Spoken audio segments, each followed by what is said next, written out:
Rama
Shri Bhaktivedanta Swami Srila Prabhupada ki jai. Ananta Koti Vaishnava Vrinda ki jai. Namacharya Srila Haridas Thakur ki jai. Prem Shakaho Shri Krishna Chaitanya Prabhu Nityananda Shri Advaita Gadadhar Shivasari Gaura Bhaktivinoda ki jai. Shri Shri Radha Krishna Gopa Gopala Shyama Kunda Radha Kunda Giri Govardhan ki jai. Vrindavan Dham ki jai. Navadvip Dham ki jai. Ganga Maya ki jai. Jamuna Maya ki jai. Tulsi Devi ki jai. Bhakti Devi ki jai. Samveda Bhakti Vrinda ki jai. Shri Shri Radha Vrindavan Chandra ki jai. Srila Prabhupada ki jai. Srila Prabhupada ki jai. Srila Prabhupada ki jai. Order Premanand. All glories to the Son. All glories to the Son. All glories to the Son. All glories to Shri Guru and Shri Guru.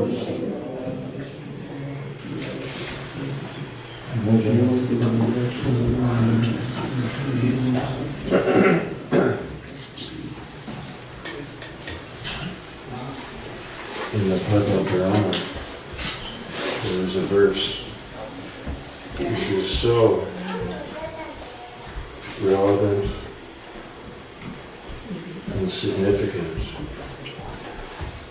in Lord Chaitanya's mission. Can we have the mic up by the mouth so we can hear, please? We'll start all over again. This is too far.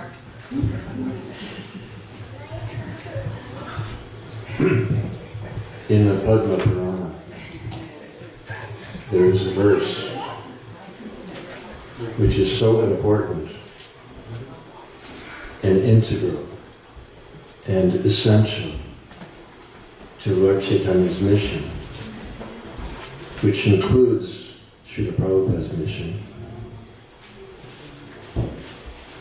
that is repeated, echoed in Sri Chaitanya Charitamrita. The verse is, Nam Chintamani Krishna Chaitanya Rasa Vigraha Purna Shuddho Nityamukta Vinatvam Nam Namino. It means that, translation is, the holy name of Krishna is a transcendental touchstone. Nam Chintamani Krishna Chaitanya, living, dynamic. Chaitanya Rasa Vigraha, the very form of transcendental mellows, which, in case anyone doesn't understand, mellows, rasa, Sanskrit rasa, translated as mellows, which means the mellow taste of the varieties of relationship with the Supreme Lord. Nam Chintamani Krishna's Chaitanya Rasa Vigraha Purna, complete, Shunya, without any material contaminants. Purna Shiro Nitya Mukta, eternally liberated, transcendental. Vinatvam Nam Namino is non-different. The holy name is non-different from the Lord Himself. And that is why we can feel the same qualities of Krishna in the sound of His holy name, which is eternal, full of knowledge and bliss. The very first verse of the Bible, Genesis, says, in the beginning was the Word. Now, in case you don't know where we're going with this, the Word actually means the name. In the beginning was the Word. And since 500 BC, philosophers had pondered what is the significance and meaning of that verse, which in a nutshell is which in a sense is the nutshell verse of the Bible. In the beginning was the Word. 500 BC in Turkey, the philosopher Philo began contemplating, and the Greeks developed the theme further, as in Plato's world of ideas or forms, which is intermediary between here and the spiritual world, like the realm of the archetypes.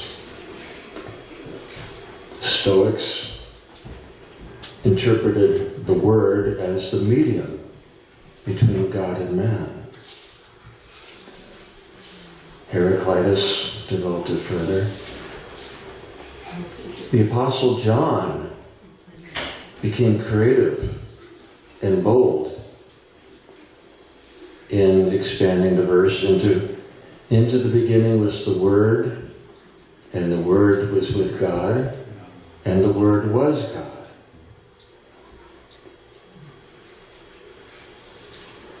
Srila Prabhupada commented on that verse. And basically he said that the parallel in the Vedas is Nam Chintamani Krishna's Chaitanya Rasavigraha Purna Shiva Nityamukta Vinatvam Nama Namino. So philosophically and objectively speaking, there is no difference between the Lord and the sound of His name. Because in the spiritual world is absolute. That means there's not the duality of the name and the person and the form and the character.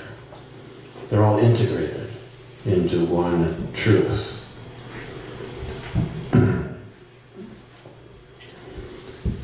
Consider this verse. It is the transcendental touchstone. Does everyone know what a touchstone is? It's a certain gem that transforms everything it touches into gold, if you want gold. If you want something else, it produces whatever you desire. The holy name is that transcendental touchstone. Now, if you offer a large touchstone to little ant, he's not going to be grateful for your gift. To him, it's just an impediment that he has to walk around. Because he doesn't have the philosophical capacity or intellectual ability to understand what a touchstone actually is, or what is its purpose, or utility. Lord Chaitanya, 500 years ago, bestowed upon this most fortunate planet the ultimate touchstone in the form of Lord Krishna's holy name. Krishna appeared in this world at the end of the previous age, Dwapara, 5,000 years ago. He first created the ocean of prema, which is the love of the inhabitants of the spiritual sky who were descending into this world to prepare for his birth. And then he appeared within that ocean of prem, which means love of God. And then, relishing his pastimes for 125 years, he again disappeared into that ocean of rasa, parallel with his island fortified city of Dwarka, slipping beneath the sea at that time. Lord Krishna revealed what is the nature of the spiritual world and pure, loving relationships He revealed it. He did not distribute it. And after concluding his pastimes in this world, he began to reflect, and he could almost say lament in the transcendental sense of the term, that I revealed. Krishna, he revealed the nature of pure loving relationships. And he was thinking that desirous of attaining such a state of eternity, knowledge, and bliss, people will follow the ordinary religious principles called Yuga Dharma, which take you to Vaikuntha, the majestic feature of the spiritual sky. So like Krishna has his own forest abode, Vrindavan. He also has his palatial, majestic court in Dwarka, which is more like Vaikuntha, where the love of God is very reverential, which is essential in the beginning. But there has to be more to God than such a distant, majestic, awesome personality from whom you are mandated to stay at a respectful distance by the rules and regulations of Scripture. And normally that's the highest state of God realization that anyone can possibly achieve. Consider an ordinary country of this world. Normally the highest aspiration for any citizen would be to attain membership on the king's court and live in his palatial residence. No ordinary citizen would normally cherish a hope of becoming one of the intimate family members or friends or lovers. Such an idea just doesn't normally enter into the mind of man as a possibility to achieve.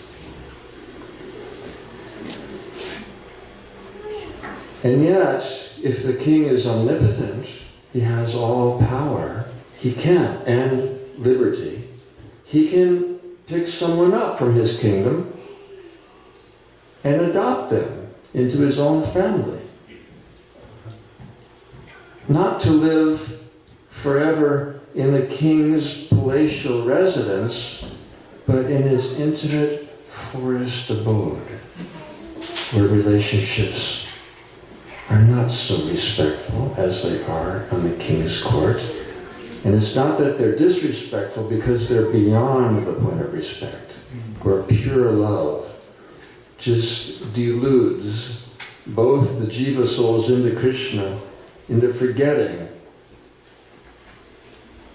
that he's the Supreme Personality of Godhead. We're tiny jivas, distanced by the mandates of reverential worship, which in the Lord's own words is not so pleasing to him as when his beloved cowherd friends climbs on his shoulders and challenges, what kind of big man are you? You and I are equal. Or, this is Krishna's own thoughts, recorded in Chaitanya Charitamrita. When my beloved reproaches me in a sulky mood, that steals my mind from the reverential hymns of the Vedas. Now, in reverential worship, you can't go on the altar and climb on the deity's shoulders and say, what kind of big man are you? You and I are equal. That is what you would call aparad. Means you will be distanced from Radha, meaning the process of worship.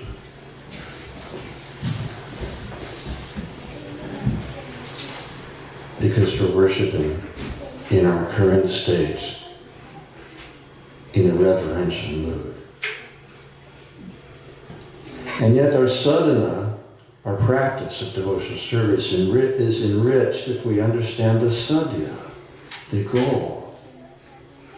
The goal of chanting the holy name, which is Chintamani. For that little ant, which is us, who can't understand the value or the utility of the Chintamani jewel, which is the holy name.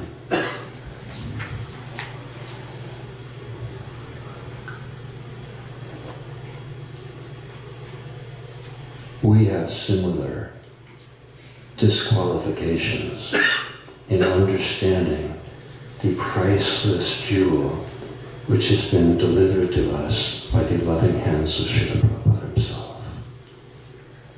So on the one hand, it's the greatest fortune. There's no parallel.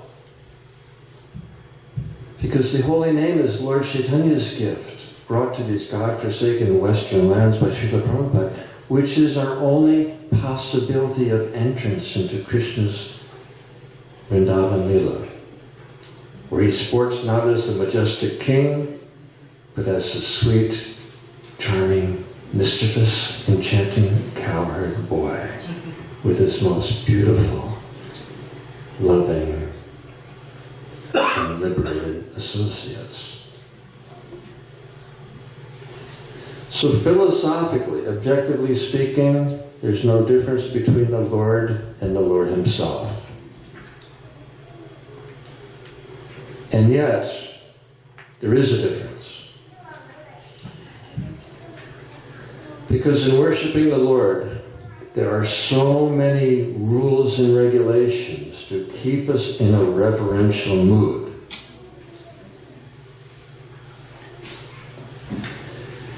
The form of the Lord, the deity, considers our worship in times of time, circumstance, purity or lack of it, qualification or lack of it. The holy name is different. Since the holy name of the Lord is specifically involved in delivering suffering souls from this world and taking them back to Godhead, the holy name is actually more merciful than the Lord himself, because the holy name does not consider our qualifications or lack thereof, our caste, our nationality, our creed.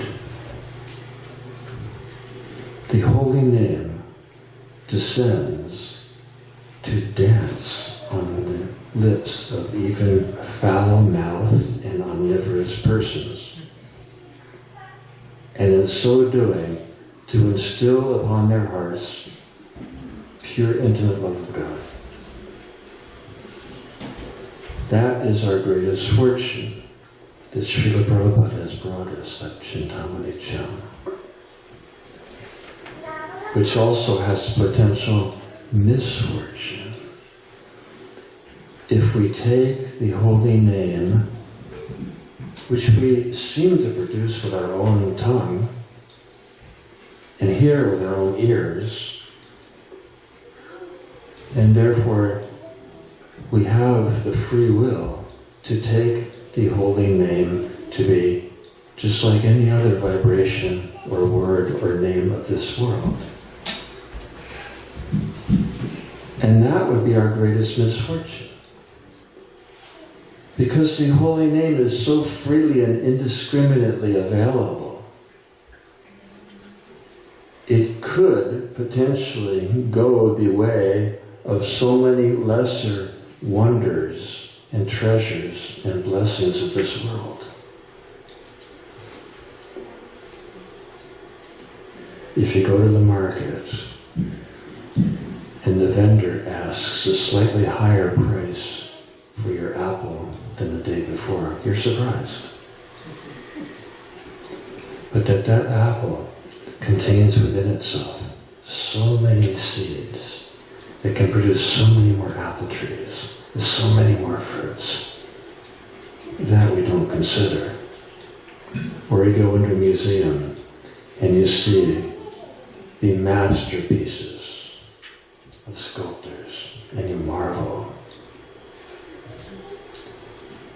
But do you acknowledge that all around us, every day, countless sparks of consciousness enter into some woman's womb to develop and take birth and grow and develop relationships and achieve accomplishments, and then one day just disappear to go who knows where? Who is that master sculptor? And his craftsmanship has the ability to think and feel and hope and desire and love, most of all. There are so many wonders even in this world, reflecting something greater beyond themselves. But there's no parallel to the great ocean of hope in Lord Chaitanya's Leela, of which Srila Prabhupada plays a very integral role.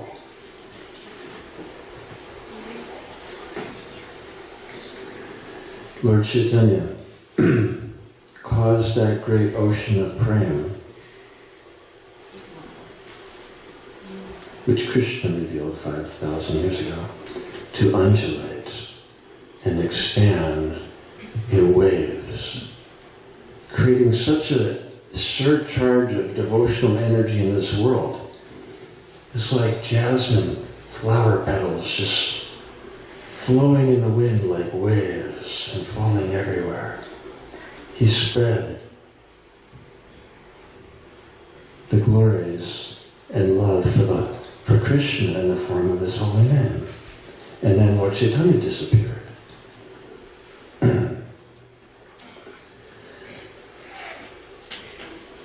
The greatest Pandit, scholar of all times, Lord Chaitanya, surprisingly left us only 8 verses in his own handwriting, Shikshastakam.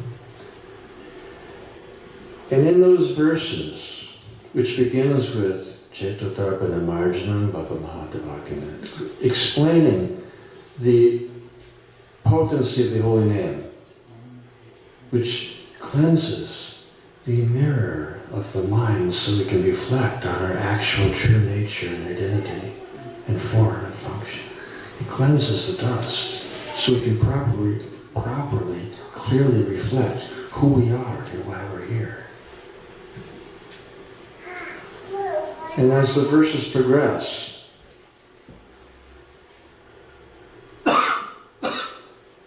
after firmly establishing the good fortune of this world in receiving the priceless gem, Chitamani, the holy name, that is our greatest fortune.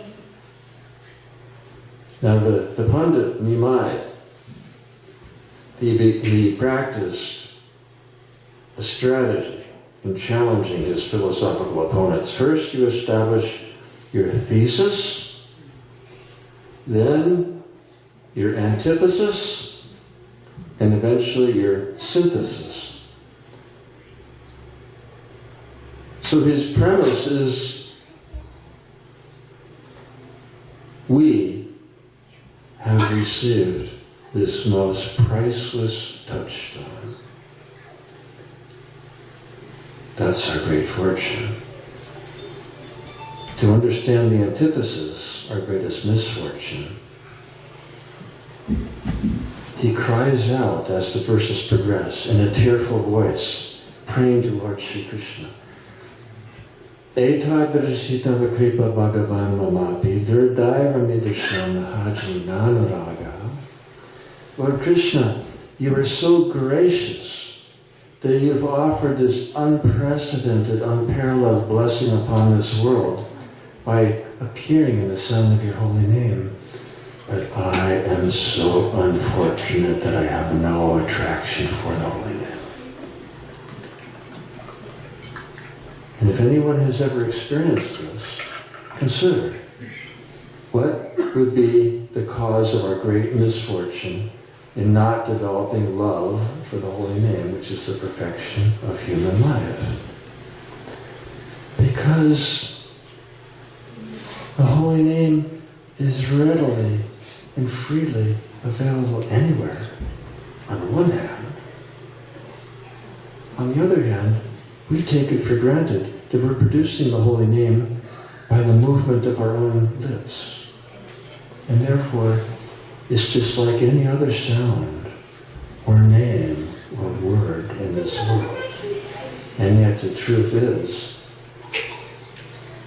that there's a complete difference. The syllables of the holy name are available anywhere.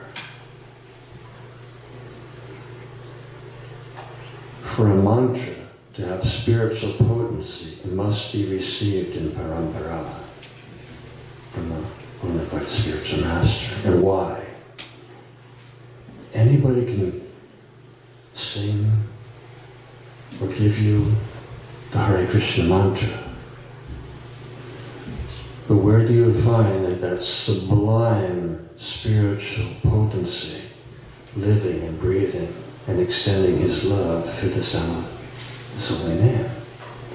That sublime spiritual potency is the role of the spiritual master.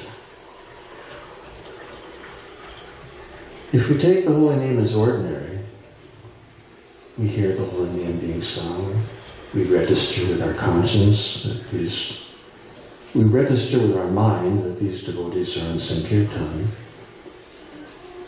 But there's the reality, the blessing, the grace unfolding before us. Does it ever really enter into our consciousness from where it might touch our hearts and awaken some actual love for the holy name? The actual holy name, there is shadow of the holy name, Namavas, and then there's Shuddhanam, the pure touchstone form of the holy name. It's not produced, it's not part of this world. He descends from Goloka Vrindavan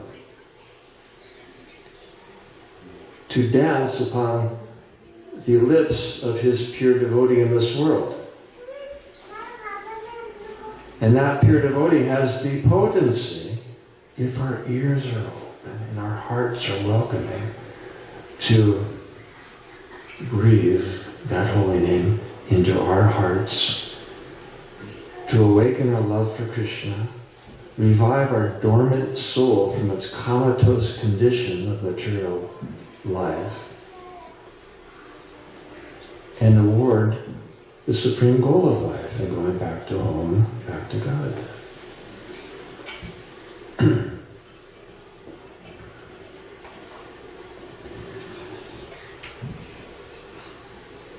There was a very interesting and meaningful discussion between the Yamadutas, the agents of Yamaraj, the agent of death, who were sent to take the soul of this boy who was born in a Brahmana family but later became degraded. His name is Ajanya. He led a very extremely degraded life, which warranted his destination in hell. And when the agents of death came to take him to hell for punishment, they were shocked to be stopped by two very beautiful, effulgent, and majestic personalities who stopped them from taking the soul of Ajamil. And the Vishnudutas, the agents of the Supreme Lord himself, took that most sinful, degraded soul back to the spiritual sky. And the Yamadutas, the agents of death, were so perplexed by this because they have tremendous power. And nobody had ever challenged or questioned or thwarted that before. So they went back to their master with a series of very essential questions for us to hear the answers. I'll summarize it in a very condensed form. They asked Yamaraj, because Yamaraj explained it, because he chanted the holy name at the end of his life. It was Namabas. He wasn't calling upon the Lord, he was calling his son, which because of his previous Sukriti, he named him Narayana. So the Yamaduta is really perplexed. He was the most degraded, sinful living entity, and he went to the spiritual sky because of the intercession of these very beautiful, darkish, effulgent personalities. And Yamaraj said, because he chanted the holy name, Krishna sent his own agents to take him back to Godhead. And then the Yamadutas, who were actually quite intelligent, they began to consider. And they asked Yamaraj, if the holy name alone, not even in its pure form, its shadow form, he meant something else, but he chanted the holy name. So the Yamadutas are asking, if the mere shadow of the holy name is competent to deliver someone from such a life of degradation and sin, then why do the scriptures prescribe so many other forms of atonement? It's a worthy question, if you experience such a thing as they just seen. And Yamaraj's answer is very illuminating. He said, the holy name is so exalted and glorious and pure and gracious and merciful that even the great compilers of scriptures of this world, they couldn't understand the actual glory of the holy name. And they prescribed so many other forms of atonement.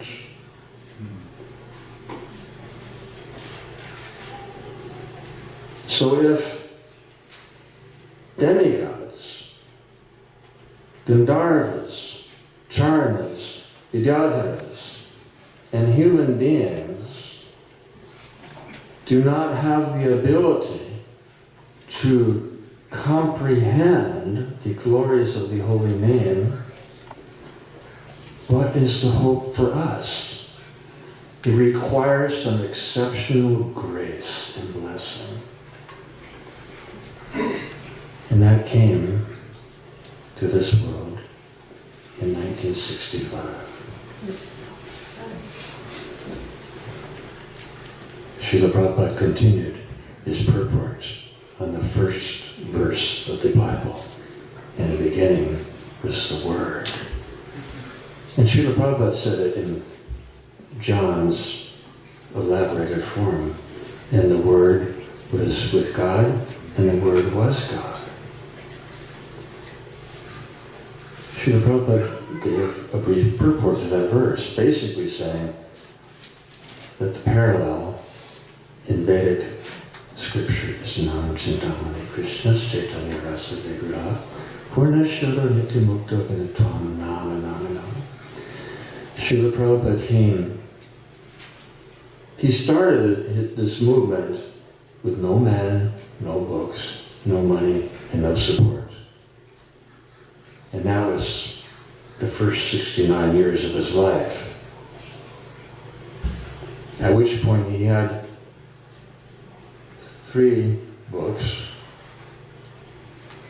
Srimad Bhagavatam, still no money, no man, no support, as he boarded an old, weather-beaten, gray cargo ship.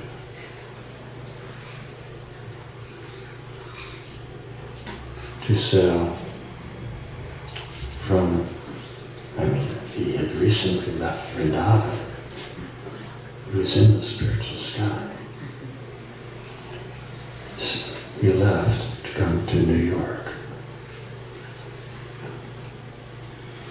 It was always my impression that New York is not different from hell, but then somebody from New York told me that no, The Bowery is hell. New York is glorious. The Bowery is hell. That's where Srila Prabhupada ended up. And that verse, which has baffled Western theologians for millennia,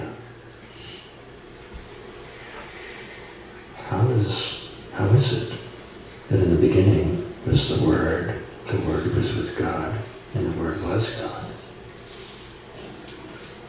Everything in spiritual life begins with the name of the Lord. And even in other Yuga Dharmas, where there's other forms of prescribed religious principles, Satya Yuga, meditation, Treta Yuga, fire sacrifice, Dwapara Yuga, deity worship, Kali Yuga, chanting the holy name. And yet, Srimad Bhagavatam tells us that all the benefits of these other religious principles are surpassed in the mere chanting of the holy name.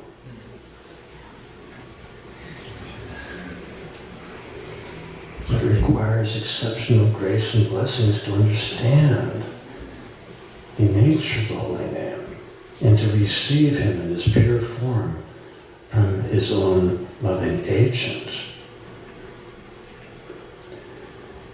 In the beginning was the Word. There was nothing else.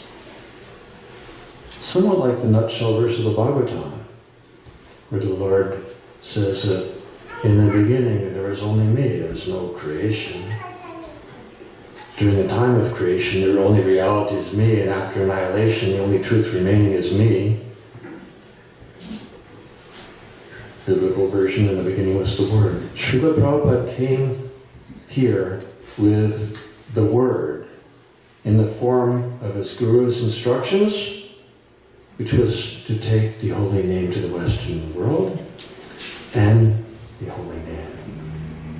He sat in Tompkins Square Park with no men, no money, and he simply chanted Hare Krishna. And all of ISKCON has developed from the sound of that holy name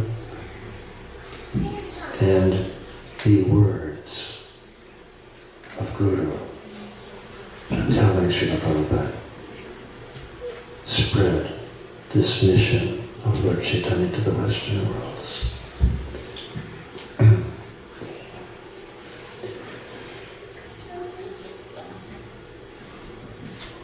Srila Prabodhananda Saraswati, who is Tunga Vidya in Krishna's entourage,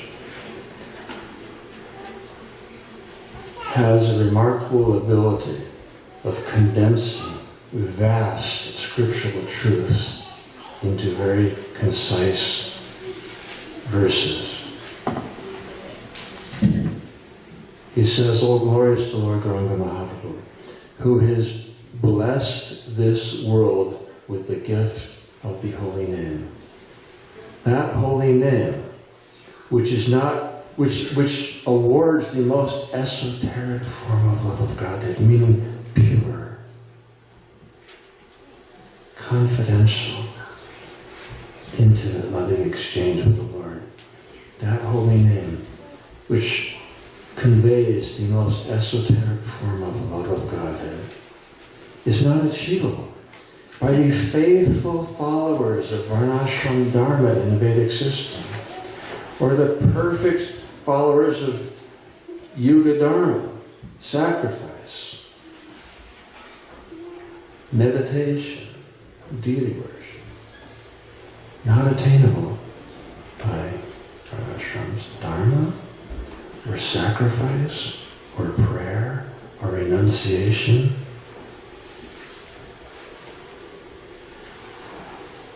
Has been made available to everyone, along with the philosophical truths of the holy name, which are so exalted, whereas our intelligence is so limited and fragmented that once again without some very special grace and blessings, we cannot approach the glories of the holy name. Srila Prabhupada has created that good fortune for us and brought us here together to take shelter in Lord Krishna's holy name. And now it's time for Bhavati Prabhu to tell us something philosophical. Thank you very much. At least that was what I was told was the schedule.